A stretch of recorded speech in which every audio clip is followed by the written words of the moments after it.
তুমি আমি গুনাহগার উম্মতের জন্য আল্লাহ পাক কত মায়া করেন, দয়া করেন।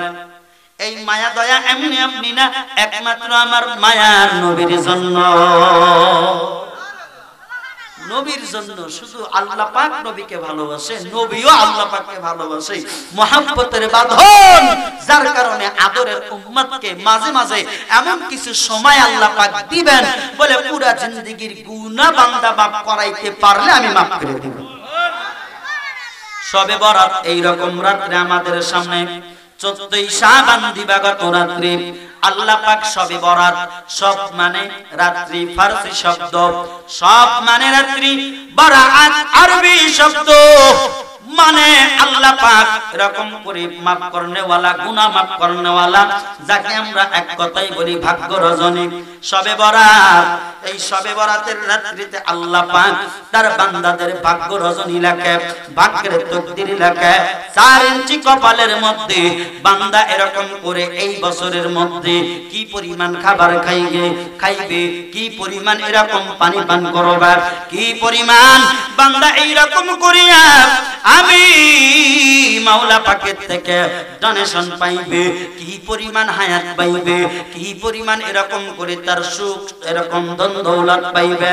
বলে এই রকম পাবে কেমনে? বলে ওসিলা একটাই, দোয়ার মাধ্যম। সুবহানাল্লাহ কি একবার জোরে বলা যায় না?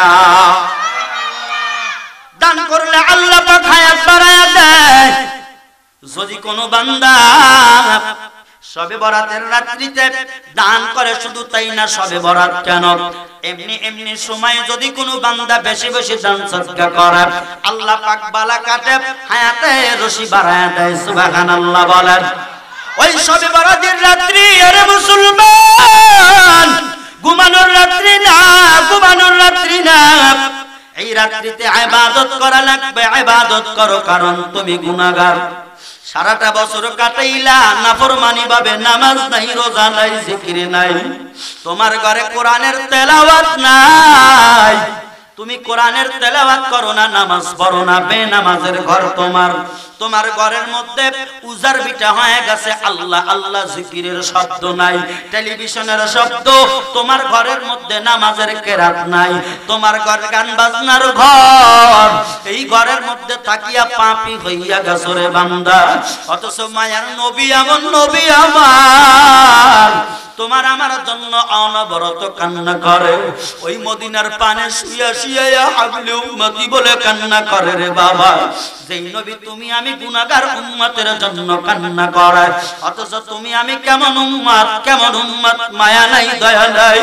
ওই নবীর জন্য আজ এক যারা কান্না করে পানি বাহির হয় না। সুবহানাল্লাহ, কান্না করে পানি বাহির হয় না। সুবহানাল্লাহ। উসিকে বাঙালি হলে হবে না, কথা বোঝা লাগবে বাবা। এর আল্লাহর বান্দা শুনো, তাহলে আমার ঘরের মধ্যে নামাজ নাই, রোজা নাই, গুনাহগার। আমি হালাল দেখলাম না, হারাম দেখলাম না, অনবরত খাবার খাইতেছি, খাইয়া খাইয়া কুই সাপের মতো পেটটা মোটা বানাইলাম। আছে না নাই? জোরে কান। আর নবীর উম্মতের দল সকালবেলা শীতের দিন বিবি আমার লাউ শাকের ভর্তা বানাইয়া গরম গরম ভাত দিল, ভালোই খাইতে মজা। একটা বার জিজ্ঞাসা করলাম না, বিবি রে লাউ শাকের ভর্তা কই পাইছো? আমার বাড়িতে লাউ শাকের গাছ নাই। করছেন এরকম কথা? বলেন এরকম জিজ্ঞেস করা। নামাজ নাই, যেই নামাজের ব্যাপারে আল্লাহর নবী বলেন, قال النبي صلى الله عليه وسلم مفتاح الجنة الصلاة, নামাজ হইল জান্নাতের চাবি। সুবহানাল্লাহ কি জোরে বলা যায় না?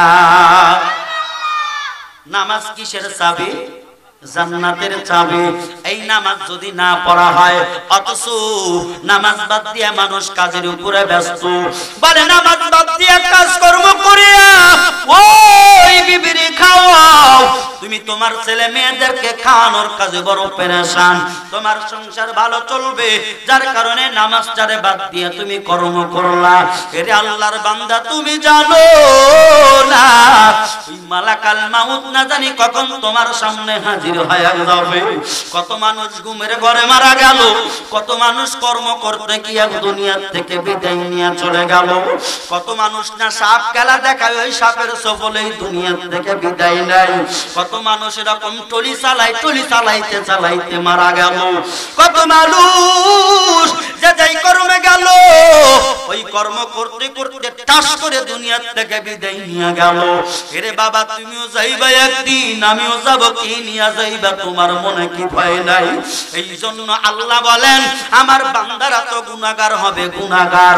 মায়ার নবী কিয়ামতের ময়দানে মিজানের পাল্লা ধরে কান্না করবে, ওরে আমার মালিক, আমার গুনাহগার উম্মতরা তুমি জাহান্নামে দিও না রে আল্লাহ। নবীর কান্না দেখিয়া দেখিয়া আল্লাহর কুদরতি অন্তরে জোশ মেরে যাবে। আল্লাহ বলবেন দুষ্ট আমার, আমি আল্লাহ অনুমতি দিয়া দিলাম আপনার গুনাহগার উম্মতরা যেইভাবে পারেন জান্নাতের ময়দানে নিয়ে যা। তাহলে এই যে সবে বরাত আসতেছে, আল্লাহ বলেন এই রজনীতে ভাগ্য রজনী, এই রজনীর মধ্যে বান্দা আমার কাছে কি করবে? সারাটা রাত ইবাদতের মধ্যে কাটাইবে। তবে সবে বরাতের নামাজ এরকম কোন দলিল যোগ্য কোন নামাজ নাই যে সবে বরাতের নামাজ এই নামাজ না। আপনি এরকম করিয়া নফল নামাজ পড়তে পারেন, দুই রাকাত করিয়া নামাজ পড়তে পারেন। আপনার শরীরে যতটুকু কুলায়, যতটুকু শক্তি সামর্থ্যে কুলায়, আপনি যদি মনে করেন আমি নফল নামাজ পড়তে পড়তে ফজর পাইয়া যাব, আপনারও ব্যাপার করতে পারবেন। এরে নবীর উম্মতের দল, একটু কালেমার জিকির দেন লা ইলাহা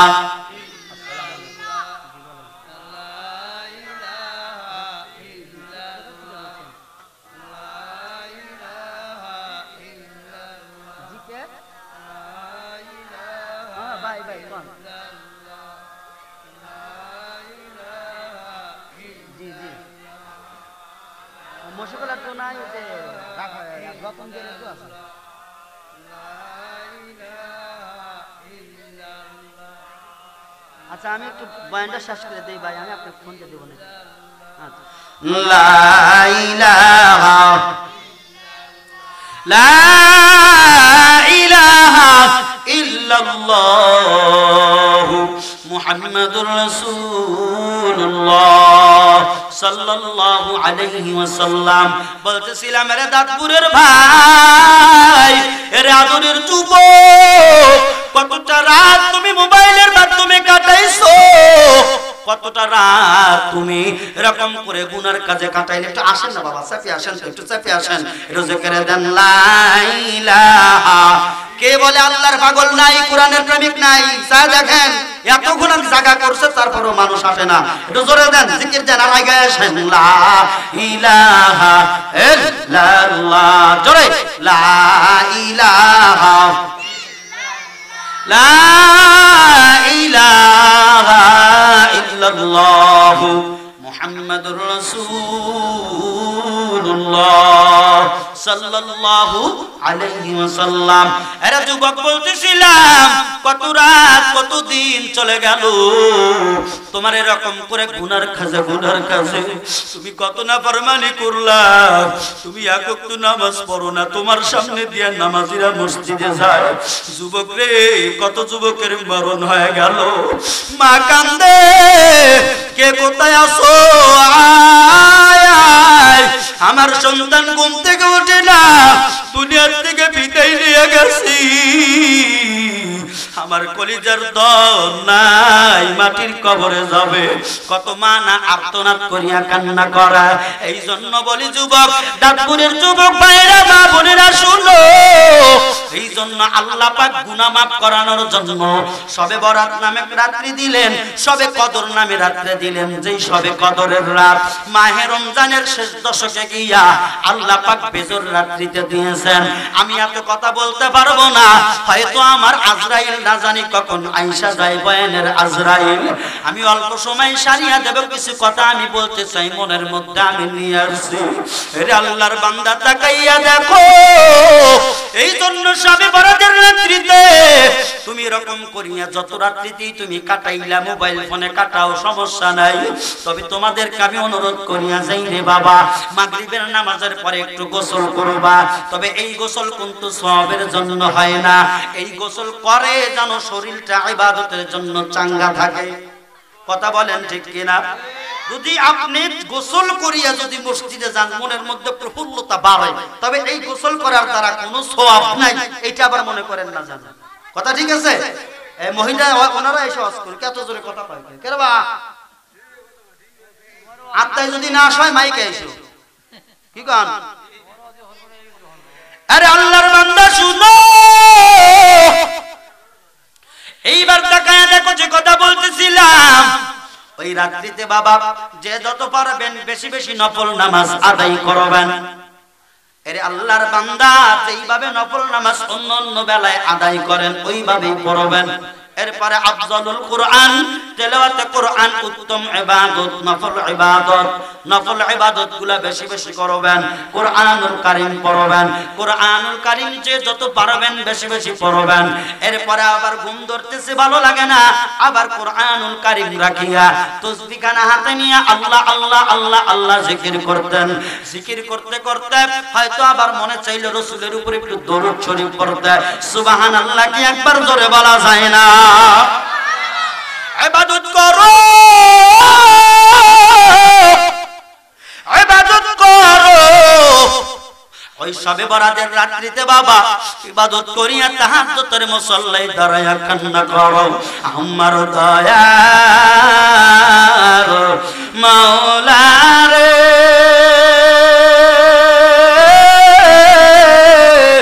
আমার দয়ার মাবুদ রে, কোথায় গেলে পাইব তোমার ঠিকানা,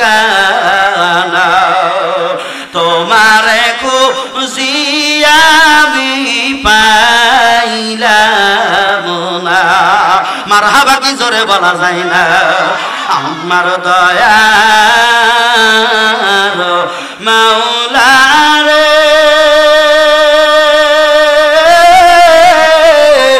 আমার দয়ার মাবুদ রে, কোথায় গেলে পাইব তোমার ঠিকানা, তোমারে খুঁজিয়া আমি পাইলাম না। মারহাবা কি জোরে বলা যায় না? তোমারে পাইবার আসে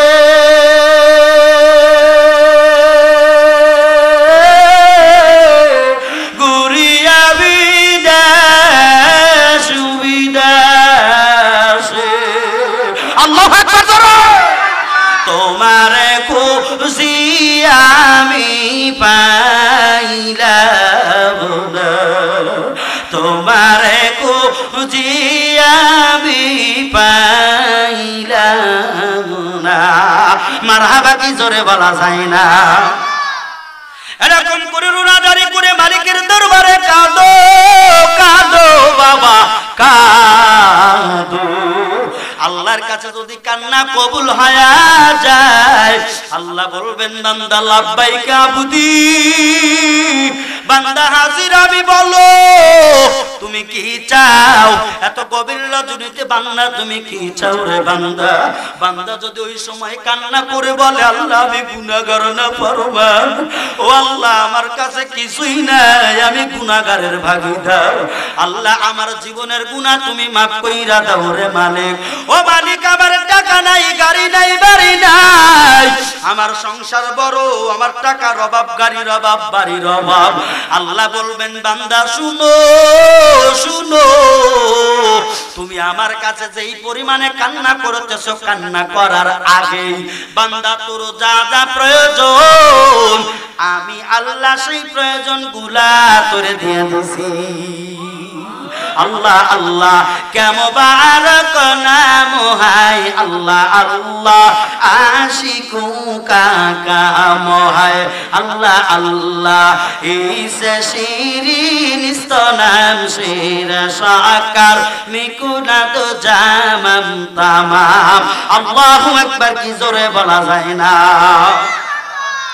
এরা জাতপুরের ভাই রে বোন এরে আমার কলিজার টুকরা যুবক একটাবার দিলের কান লাগাইয়া শোনো সবে বরাত এমন একটা রজনী ওই রজনীতে তোমার টাকা নাই পয়সা নাই মালিকের কাছে চাও কোনো বাবার কাছে চাইয়া লাভ নাই কোনো এমপির কাছে চাইয়া লাভ নাই কোনো পাতিমাস্তানের কাছে চাইয়া লাভ নাই তোমার পাও ক্ষয় হবে আর আমার মালিকের দরবারে পাও ক্ষয় করা লাগবে না একটাবার আবেগ দিয়া চাও আবেগ দিয়া আল্লাহর কাছে ক্ষমা চাও আমার আল্লাহ তোমার আবেগ মাখা কান্না দেখিয়া তোমার যা যা প্রয়োজন দিয়া দিবে কোনো টেনশন নাই সুবহানাল্লাহ কি একবার জোরে বলা যায় না দরুদ শরীফের আমল বেশি বেশি করেন ইবাদত বندگی করেন শবে বরাতের রাত্রিটা ঘুমাইয়া ঘুমাইয়া কাটায়েন না আমরা তো শুধু এমন বলে ইবাদত করি কেমন বলে মসজিদে ঈশার নামাজের পরে ইমাম সাহেব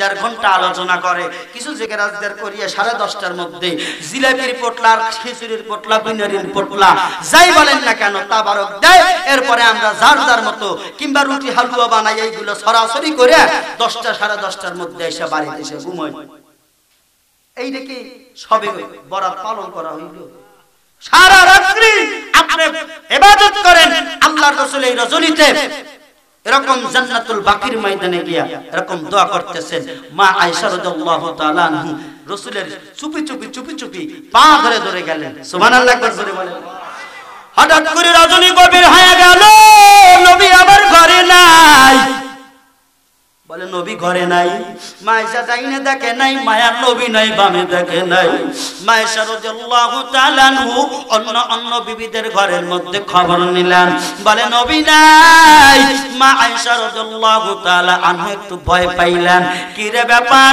এই কাফেরেরা তো আমার নবীরে ছাড়বে না বড় দুশমন তারা তাহলে আমার নবী কই গেল নবীরে খুঁজতে জান্নাতুল বাকির ময়দানে গিয়া দেখেন মা আয়েশা বলেন মায়ার নবী দুইটা হাত তুলে এমন ভাবে কান্না করে দাড়ি মুবারক ভিজা এরকম করে ফুঁকবে আল্লাহর নবীর চোখের পানি পড়ে সুবহানাল্লাহ কি একবার জোরে বলা যায় না নবী আমার কান্না করতেছেন মা আয়েশা দেখেন কিন্তু নবী আমার কিন্তু পিছন ফিরে দেখেন নাই রে বাবা হঠাৎ করে আল্লাহর নবী দোয়া বন্ধ করিয়া দিয়া এইবার দোয়া আমিন বলতে বলতে আল্লাহর নবীর বিবি আয়েশা রাদিয়াল্লাহু তাআলা আনহু এরকম নবীকে দেখার আগেই আবার ঘরের ময়দানে আসলেন হুজরাখানায় আসলেন আয়েশা ঘুমায়া গেলেন আমার নবীজি আসলেন আসার পরে ডেকে বলেন আয়েশা তুমি বান করো কেন তুমি কি ঘুমাইছো না জাগ্রত সুবহানাল্লাহ আয়েশা রাদিয়াল্লাহু তাআলা আনহা কি ব্যাপার আমি যে এত জায়গায় গেছি আল্লাহর রাসূল জানলো কেমনে আমি জাগ্রত না ঘুমন্ত রাসূল জানে কেমনে মুস্কি হাসি মারলেন মায়ার নবী গো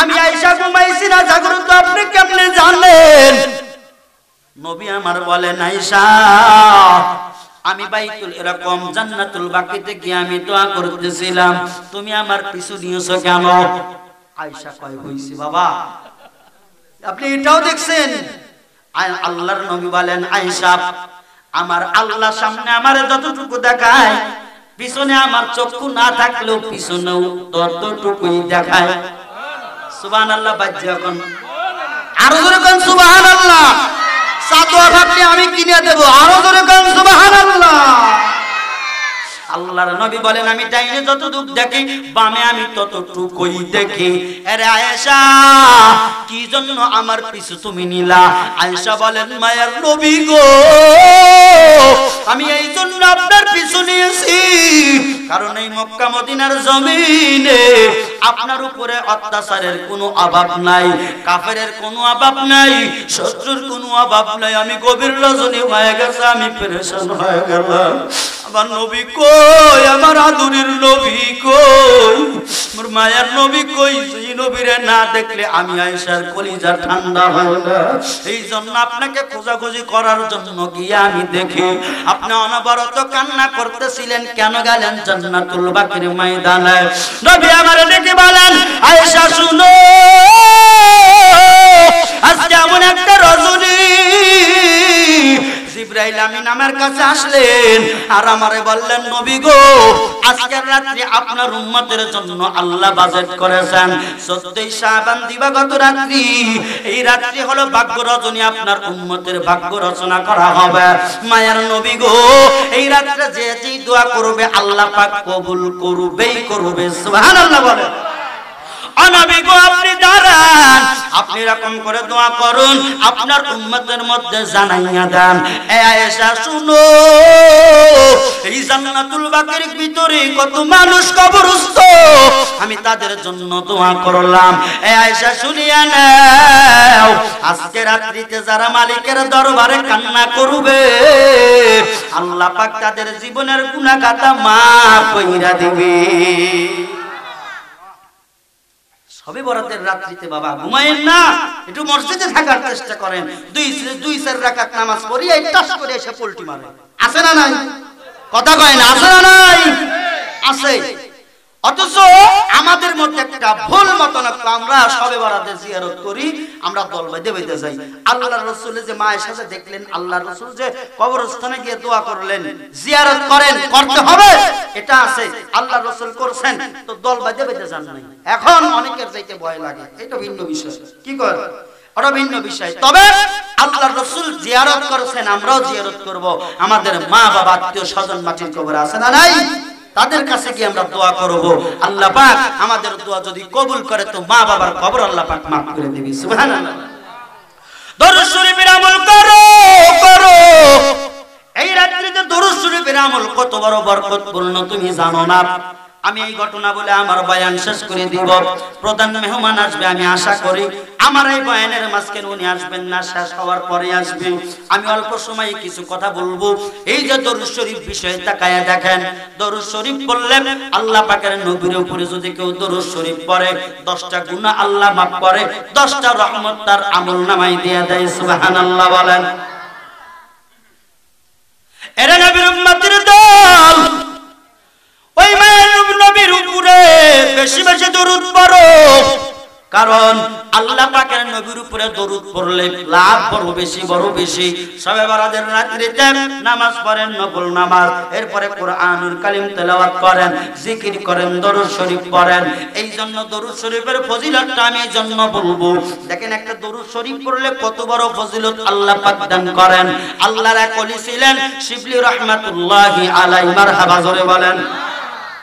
শিবলি রাহমাতুল্লাহি আলাইহি মক্কা মদিনায় গেছে হজে, হজ করার জন্য গেলেন। ওই হজের ময়দানে গিয়া শিবলি রাহমাতুল্লাহি আলাইহি বাবা লক্ষ্য করে দেখতেছে একটা টকটকে যুবক, বড় দারুণ যুবক, চেহারা বড় সুন্দর। এই যুবক শুধু তাওয়াফ করে। ওই সময় বলা লাব্বাইক আল্লাহুম্মা লাব্বাইক লা শারীকা লাক লাব্বাইক, এরকম দোয়া তাকবীর গুলো বলা লাগে কি লাগে না? ওরে হাজি যারা আছো তারা জানো, হজের ময়দানে গিয়া যে জায়গার যে আমল, ওই আমল ওই যুবক করে না, শুধু দরুদ শরীফ পড়ে। খানায় কাবা তাওয়াফ করে, যুবক এবার শুধু দরুদ শরীফ পড়ে। হজরে আসওয়াদ চুমা খাবে, তাও দরুদ শরীফ পড়তে আছে। শিবলি রাহমাতুল্লাহি আলাইহি আল্লাহ পাকের জবরদস্ত একজন ওলি, খাঁটি ওলি। এই ওলি দেখা দেখতেছেন এই যুবক শুধু সব জায়গায় দোয়া নাই, শুধু দরুদ শরীফ পড়ে। এবার যুবকের কাছে গেলেন, হাত ধরিয়া বললেন, যুবক রে, কেন তুমি এরকম করে সব জায়গায় তুমি দরুদ শরীফ পড়ো? তুমি যেই জায়গায় যে আমল, ওই আমল করো না, ওই দোয়া কেন তুমি করো না? তুমি শুধু দরুদ শরীফ পড়ো। মারহাবা জোরে বলেন না। এখন নামাজের মধ্যে আত্তাহিয়াতুর জায়গায় যদি আমি দরুদ শরীফ পড়ি, আপনি আমারে কি বলবেন? পাগল। কি কোন? রুকুতে যায় যদি দরুদ শরীফ পড়ি, আমারে কি বলবেন? পাগল। আবার যদি মুনাজাতে যায়, মুনাজাত করা বাদ দিয়ে শুধু দরুদ শরীফ পড়ি, তাও কেমন পাগল? তো ওই সময় যুবক যেই জায়গায় যায়, আরাবার ময়দানে গেলেও ওই শুধু দরুদ শরীফ। এবার শিবলি রাহমাতুল্লাহি আলাইহি বলেন, আরে যুবক, কেন তুমি দরুদ শরীফ পড়ো? সব জায়গায় তুমি দরুদ শরীফ পড়ো কেন? যুবক এবারে ডেকে বলেন, এ আল্লাহর বান্দা শুনিয়া নাও, আপনারে আমি চিনি না, আপনারে আমি জানি না, তবে দরুদ শরীফের যেই ফজিলত আমি পাইছি, আমার জীবন চলে যাবে সব জায়গায় দরুদ শরীফ পড়তে থাকবো। সুবহানাল্লাহ কি একবার জোরে বলা যায় না? শিবলি রহমাতুল্লাহি আলাইহি মনের আগ্রহ আরো জেগে গেল। যুবক রে, কেন তুমি দরুদ শরীফ পড়ো? তুমি আমারে বলো কেন তুমি পড়ো সব জায়গায় দরুদ, আবার বলো জীবন চইলা গেল দরুদ শরীফের আমলও যদি করবা, কেন করবা? তুমি আমার একটু বুঝাইয়া বলো। এইবার ওই যুবক বলতেছেন, আল্লাহর ওলি শিবলি রহমাতুল্লাহি আলাইহি, আপনি শোনেন, আমি আমার জন্মস্থান থেকে আমার বাবার সঙ্গে আরো হাজী ভাইদের সঙ্গে রওনা করতে করতে হজের জন্য আমরা রওনা করলাম। বাগদাদে যখন আসলাম, হঠাৎ করে আমার বাবার কেমন যেন অসুস্থতা শুরু হয়ে গেল। আমার বাবার জ্বর হয়ে গেল। আমরা পথ অতিক্রম করতে করতে মরুভূমির ময়দানে গেলাম। মরুভূমির ময়দান পাড়ি দিয়ে মক্কা মদিনায় যাওয়া লাগবে। কিন্তু অন্য হাজী সাহেবরা বললেন, বাবা তোমার বাবা তো অসুস্থ হয়ে গেছে, তুমি যুবক সন্তান, তোমার বাবারে তুমি রাখো, আমরা আর তোমার বাবার জন্য দেরি করতে পারবো না, আমাদের লেট হয়ে যাবে, আমরা সঠিক সময় হাজী এরকম ভাবে খানায় কাবায় পৌঁছাতে পারবো না, তুমি তোমার বাবারে নিয়ে থাকো, তোমার বাবা সুস্থ হওয়ার পরে তোমার বাবারে নিয়ে তুমি এরপরে মক্কা মদিনায় আসো। সুবহানাল্লাহ কি একবার জোরে বলা যায় না? ঘটনাটা ভালো করে শুনেন বাবা, দরুদ শরীফের আমল কত বড় আমল। আরে আল্লাহর বান্দা শুনো, দিলের কান লাগায়া শুনো,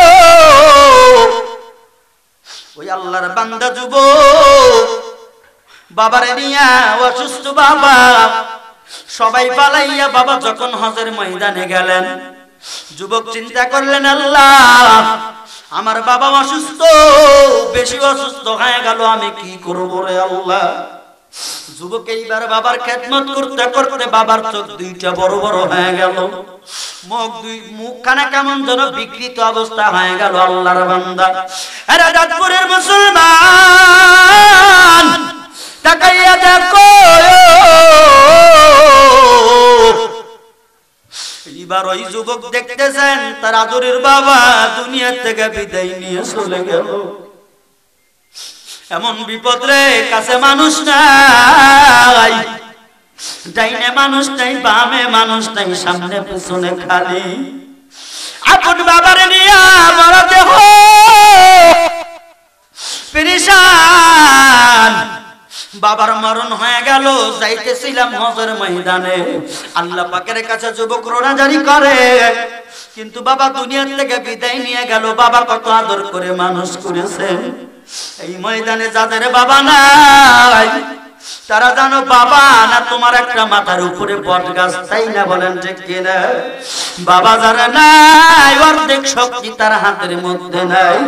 বাবার জন্য যুবক কান্না করে, কিন্তু আশ্চর্যের বিষয় হলো হঠাৎ করে যুবক তাকায়া দেখে মরা বাবার চেহারা নাই, শুকুরের চেহারায় পরিণত হয়ে গেছে।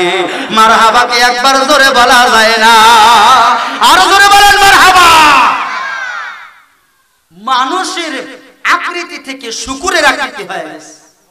কঠিন অবস্থা, ঠিক কিনা বলেন? কঠিন অবস্থা না? মানুষের আকৃতি থেকে শুকুরের আকৃতি হয়ে গেল। ওই যুবক আরো কান্না করেন, আল্লাহ আমার বাবার কোন দোষ, আমার বাবা কি অন্যায় করেছে আমি জানি না রে মাওলা। বাবা আমার দুনিয়া থেকে বিদায় নিয়ে গেল, ইহরামের কাপড় গায়ে বাঁধা, তোমার ঘর হজ করতে যাবেন, তোমার ঘর এরকম ভাবে তাওয়াফ করতে যাবে গো আল্লাহ। তারপরেও তুমি তোমার বান্দারে তুমি টাইনা নিয়ে গেলা, কিন্তু আমার বাবা কি অন্যায় করেছে, ভালো মুখ শুকুরের মতো হয়ে গেল। কেন শুকুরের মতো হইল? ও আল্লাহ আমার তো কিছু বুঝে আসে না। এরা দাদুর বাসে শুনো, তাকাইয়া দেখ, এই যুবক কান্না করে করে করে করে করে বুক ভিজাইয়া দেয়। আর কয় আল্লাহ এই বিপদে আমি কি করব? আমার বিপদের উপর বিপদ পড়ে গেল। আমার বাবা এরকম ভাবে মুখখানা শুকুরের মতো হয়ে গেল। এই যুবক কান্না করতে করতে করতে করতে রাত্র গভীর হয়ে গেল। রাত্র গভীর হওয়ার পর যুবক যখন ঘুমাইয়া গেল, বাবা হঠাৎ করে স্বপ্নে যুগে কে জানো এরকম ভাবে সাদা পোশাক পরিহিত, সাদা দাড়িওয়ালা, সাদা পোশাক, সাদা পাগড়িওয়ালা একজন কামলিওয়ালার মতো মানুষ, একজন সাদা মানুষ সামনে হাজির হয়ে গেল। এরে আল্লাহর বান্দারা চিৎকার মেরে বলা যায় না মারহাবা? আরো জোরে কোন মারহাবা? যুবক বলে কি ব্যাপার? এই ব্যক্তিকে সাদা পোশাক, মাথার মধ্যে সাদা পাগড়ি, সাদা দাড়ি, এত সুন্দর চেহারা, এত সুন্দর চেহারা, চেহারার মধ্যে জানো বাবা নূর চমকাইতেছে, নূর চমকাইতেছে। যুবক বলে আল্লাহর ওলি, আমার জীবনে এত সুন্দর চেহারা আমি দেখি না। ইয়া সাহিবাল জামাল ওয়া ইয়া সাইয়্যিদাল বাশার মিন ওয়াজহিকাল মুনিরি লাকাদ নাওয়ারাল কামার, মিন ওয়াজহিকাল মুনিরি লাকাদ নাওয়ারাল কামার। আল্লাহু আকবার, জোরে বলা যায় না? আর জোরে বলেন আল্লাহু আকবার। যুবক তাকায় দেখে এত সুন্দর চেহারাওয়ালা ব্যক্তি, আমার বাবার মুখটা ঢাকা ছিল, মুখটা এরকম করে খোলার পরে আমার বাবার মুখের উপরে তার নুরানি হাত বাবা এইরকম করে কেমন যেন মালিতা করে দিলেন, মাসাবা করে দিলেন, এরকম মাসে করে দিলেন। আমি তাকাইয়া দেখি রে দাঁতপুরবাসী শুনো, ওই যুবক বলে ওই ব্যক্তি যখন এরকম করিয়া যখন মুখের উপরে মাসা করলো, আমার বাবার শুকুরের চেহারা আর চেহারা নাই, যেই চেহারা ছিল তার চাইতে ডবল কে ডবল সুন্দর চেহারা হয়ে গেল। সুবহানাল্লাহ, কি জোরে বলা যায় না? আর জোরে গান সুবহানাল্লাহ। আল্লাহর বান্দা তাকাইয়া দেখো, এইবার আল্লাহর বান্দা ওই যুবক বলে, এবার ওই আগন্তুক ব্যক্তি যখন আমার বাবার শুকুরের চেহারা পরিবর্তন করিয়া নুরানি চেহারা যখন দিল, আমি তাকাইয়া দেখে এবার ওই আগন্তুক ব্যক্তি চলে যাইতেছে। আমি গিয়া হঠাৎ করে জামার আসলখানা টাইনা ধরলাম, তার কদমে পইরা বললাম, আপনি কে? আপনি কোন ব্যক্তি? আপনার পরিচয় তো আমি জানি না। আমার এত বিপদের দিন, এই বিপদের সময় কেউ আমার কাছে নাই, আমার মা নাই এই জায়গায়, আমার ভাই বিরাদার কেউ নাই। আমার বাবার চেহারা শুকুরের মতো হয়েছিল। আপনি কোন দরদির দুলাল? আপনি কোন দরদি আমার বাবার এরকম করে শুকুরের চেহারা পরিবর্তন করলেন? পরিচয় না দেওয়া পর্যন্ত আপনার পায়ে আমি ছাড়ব না। মারহাবা, কি জোরে বলা যায় না? আরে আল্লাহর বান্দা শুনো, আবার ওই সময় আল্লাহর নবী বলেন, আরে বান্দা তুমি কি জানো না রে? জানো না আমি কে? বলে না গো, আগন্তুক ব্যক্তি আপনার নুরানি চেহারা আমি কোনোদিন দেখি নাই। দুনিয়ায় যতই চেহারা দেখেছি সবগুলির সাথে আপনার চেহারার কাছে। আসলে ওই ব্যক্তি কোনো মানুষ না, মানুষ না, ওই ব্যক্তি কোনো অন্য কোনো লোক না রে বাবা, উনি স্বয়ং রাহমাতাল লিল আলামিন। মারহাবা, কি জোরে বলা যায় না? আরে যুবক তাকাইয়া দেখ, আমি দরুদের দুলাল, আমার গুনাহগার উম্মতের কান্ডারি, আমি নবী নবী নবী, আমি রাহমাতাল লিল আলামিন। আমার মার নাম আমিনা, আমার বাবার নাম আব্দুল্লাহ। আমার উম্মত বিপদে পড়ছে, আমি মায়ের নবী, কেমনে থাকি? আমি থাকতে পারি না, আমার উম্মতের কাছে আমি হাজির হয়ে গেছি। সুবহানাল্লাহ, জোরে কোন না বাবা। যুবক ডাইকা বলে, নবী গো, আমার বাবার কেমন আমল ছিল, কোন আমল কারণে, কোন আমলের কারণে নবী গো আপনি আমার বাবার এই দুর্দিনে এই